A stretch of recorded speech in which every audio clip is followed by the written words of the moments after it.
Matchs comme ça, des matchs qui se racontent pas vraiment par le score, mais plutôt par le chronomètre.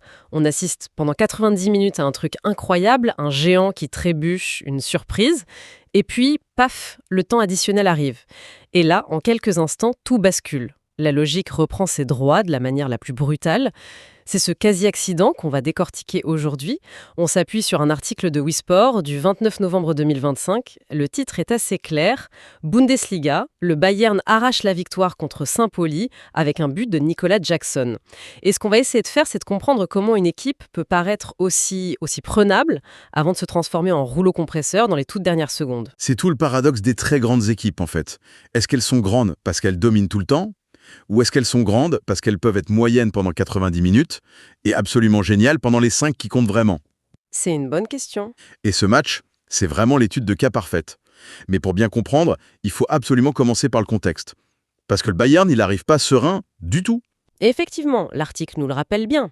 Ils sortent de leur première défaite de la saison. Et c'était pas n'importe quel match. Non, c'était en Ligue des Champions contre Arsenal. Voilà. Alors, une seule défaite, est-ce que ça suffit vraiment à faire trembler une machine pareille? Je pense que oui. Une défaite contre Arsenal, bon, ça reste un adversaire de très haut niveau. Le vrai danger, c'est la contagion. Le doute, c'est un virus. Surtout à domicile. Exactement.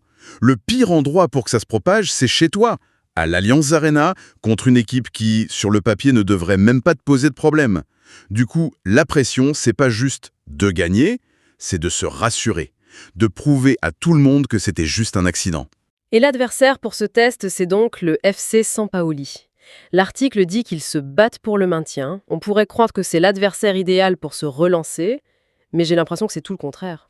C'est le pire adversaire possible dans cette situation. C'est le piège parfait. Ah oui, ouais. Une équipe de milieu de tableau, elle vient sans trop d'ambition, mais Saint-Pauli joue leur survie. Ils arrivent sans complexe, avec un plan simple et abruti, le combat. Ils vont transformer le match en guerre de tranchées. Et pour le Bayern, qui sort d'un gros match européen, mentalement, c'est très dur. Le talent seul, ça suffit pas. Et visiblement, au début, ça n'a pas suffi. Pas du tout, non. Le plan de Saint-Pauli fonctionne à la perfection et le scénario catastrophe se met en place. L'article dit que le Bayern est mené au score très vite. La surprise est totale. L'auteur utilise même le mot « bourbier ». C'est fort comme terme. Ça ressemble à quoi concrètement un bourbier pour le Bayern ? C'est une excellente question, parce que le mot est très visuel.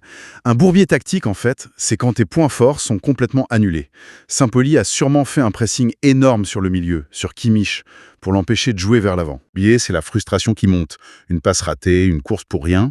Et le public commence à siffler. Voilà, c'est un cercle vicieux. Et au milieu de tout ça, une petite lumière juste avant la pause. Rafael Guerreiro égalise à la 44e minute. Le timing est parfait. Ah oui, psychologiquement, c'est énorme. On se dit que le plus dur est fait, que Saint-Pauli a pris un coup sur la tête et que la deuxième mi-temps, ce serait une autre histoire. C'est ce que tout le monde aurait pensé, moi, le premier. Ce but, c'est une bouffée d'air. Ça te permet de rentrer au vestiaire, de tout remettre à plat. Pour Saint-Pauli, c'est terrible. Tenir 44 minutes et craquer juste là, normalement, ça te tue le moral. À ce moment-là, on parie tous sur une victoire facile du Bayern en deuxième mi-temps. Et c'est là que ça devient fascinant. Parce que ce n'est absolument pas ce qui se passe. L'article est très clair. Le Bayern est en manque d'inspiration au retour des vestiaires. L'égalisation n'a rien changé, ou presque. Rien du tout. Alors, comment on explique ça? La fatigue? Le mérite de Sampoli? Ou alors, et c'est peut-être plus grave, une sorte de suffisance? Je pense que c'est un peu un mélange des trois. Il y a la fatigue du match d'Arsenal, c'est certain. Il y a aussi le mérite incroyable de Sampoli, qui n'a pas sombré mentalement, ça c'est très fort. C'est vrai. Mais je suis assez d'accord avec ta troisième hypothèse. Cette idée peut être inconsciente chez les joueurs du Bayern, que bon, ça y est, on a égalisé, la victoire va venir toute seule. Sauf qu'en football, rien ne vient jamais tout seul. Ils ont peut-être baissé d'intensité de 5%, en se disant que le talent ferait le reste. Et ça suffit pas. Contre une équipe qui est à 110%, non, ça suffit pas. Le match reste bloqué. On arrive à la fin du match, le nul se profile, ce qui serait un tremblement de terre, et là on entre dans le temps additionnel. Le match devient fou. L'article parle d'une victoire in extremis, mais c'est faible comme mot. On est à la 90e plus 3, Luis Diaz marque le 2-1, on se dit que c'est un miracle. Mais est-ce que c'est de la force ou est-ce que ça cache une énorme faiblesse? C'est la bonne question.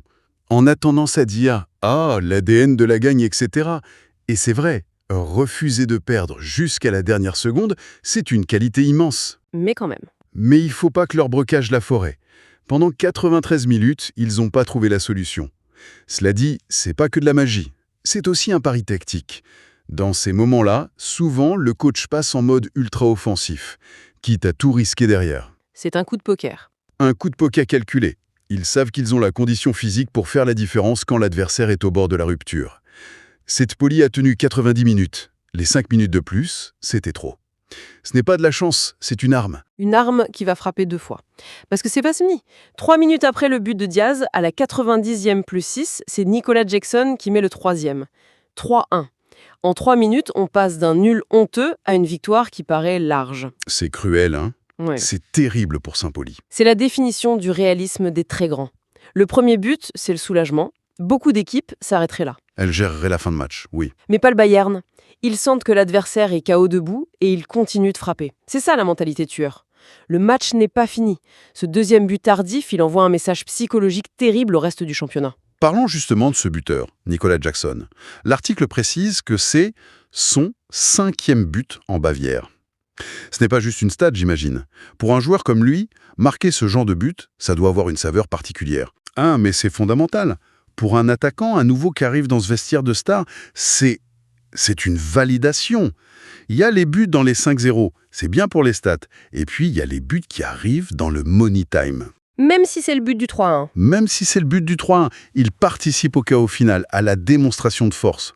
Pour lui, personnellement, ça dit au coach, à ses coéquipiers, aux supporters, même dans la tempête, vous pouvez compter sur moi. Ce 5e but, dans ce contexte, il pèse bien plus lourd que les 4 premiers. Donc au coup de sifflet final, on a un score de 3-1 qui ne raconte absolument pas le match. Et la conséquence au classement, elle, est énorme. Le Bayern prend 8 points d'avance sur son dauphin du RB Leipzig. L'opération est parfaite au final. Plus que parfaite. Cette victoire, elle vaut double. Comptablement, l'écart est fait.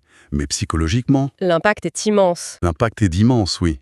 Le message envoyé à la Bundesliga, c'est pas « on est invincible ». C'est un message bien plus effrayant. C'est eux. Même quand on est mauvais, même quand vous nous tenez en échec 90 minutes, à la fin, c'est nous qui gagnons. Pour un concurrent comme Leipzig voir ça, c'est un coup de massue. Si on fait le bilan alors, on a une équipe qui a frôlé la catastrophe, qui a montré des faiblesses, mais qui à la fin s'en sort avec une force de caractère impressionnante. Comment on réconcilie les deux? C'est toute la complexité de l'analyse. On ne peut pas juste applaudir la mentalité et oublier les 90 minutes d'avant. Ce match, il a 2 faces. D'un côté, la résilience, la culture de la gagne. De l'autre, une vraie vulnérabilité. Et ça m'amène à une dernière question. Une pensée un peu provocatrice. J'aime bien ça. Allez-y. Cette victoire, aussi belle soit-elle, est-ce que ce n'est pas un cadeau empoisonné? C'est-à-dire, En gagnant comme ça, sur un miracle, est-ce que l'équipe ne risque pas de masquer les vrais problèmes vus pendant le match? Le danger, c'est de se dire on a du caractère, au lieu de se demander pourquoi on a eu besoin d'autant de caractère pour battre Saint-Pauli à la maison. Parce que cette stratégie de l'arracher, ça marche en Bundesliga. Mais en Ligue des Champions, contre une équipe qui, elle, ne craquera pas à la 93e minute, est-ce que ça passera? La question, c'est pas de savoir s'ils sont champions, mais quel genre de champion ils veulent être.